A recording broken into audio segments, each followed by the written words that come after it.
জুলাই গণঅভ্যুত্থানের দেশের ছাত্র জনতার উপর গণহত্যার সাথে জড়িত আওয়ামী লীগের নেতাকর্মীরা বিভিন্ন প্রভাবশালী মহলের আশ্রয় প্রশ্রয়ে ধরাছোঁয়ার বাইরে থেকে যাচ্ছেন। বেশ কয়েকদিন ধরে নগরীর পদ্মা আবাসিকে অবস্থিত বারিন মেডিকেল কলেজ থেকে আমাদের কাছে বেশ কিছু অভিযোগ আসতে থাকে।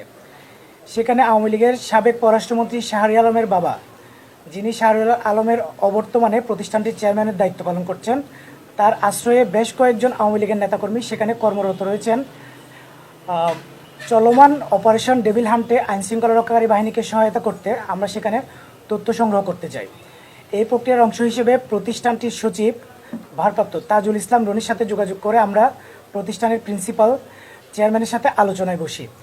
আলোচনার এক পর্যায়ে সেখানে কর্মরত বেশ কয়েকজন অফিস স্টাফ যারা আওয়ামী লীগের রাজনীতির সাথে জড়িত এবং স্থানীয় রাজনৈতিক নেতাকর্মীরা সেখানে ঢুকে পড়েন এবং আমাদের সাথে বাকবিতণ্ডা শুরু করেন।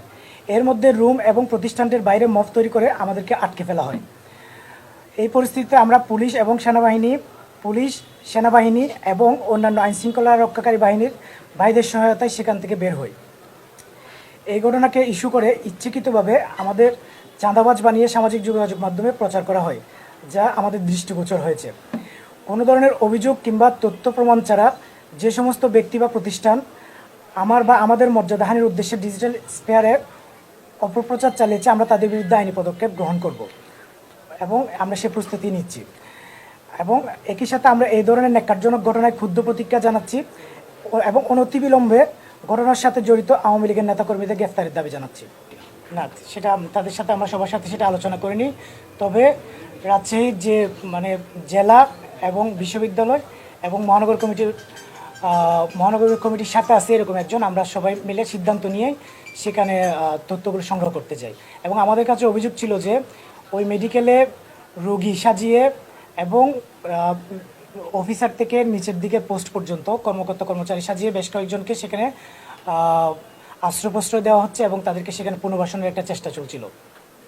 সেটার জন্য আমরা তথ্যগুলো জানতে চাই ওনার কাছে। এবং আমরা গতকালকেও গিয়েছিলাম, সেদিন আমরা দেখা পাইনি, তাদের সাথে কথা বলতে পারিনি, সচিবের সাথে আমরা দেখা করে চলে আসি। আর আজকে আমরা বসে চেয়ারম্যান স্যারের রুমে সেখানে আমরা বসে বিষয়গুলো নিয়ে তাদের সাথে কথা বলছিলাম।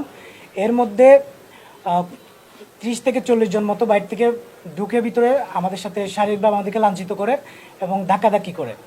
এই পরিস্থিতি থেকে পরে আমরা পুলিশ এবং আইনশৃঙ্খলা রক্ষাকারী বাহিনীকে অবহিত করি যে এখানে আমরা আটকা পড়েছি, আমাদেরকে যেন এখান থেকে নিরাপদে উদ্ধার করা হয়।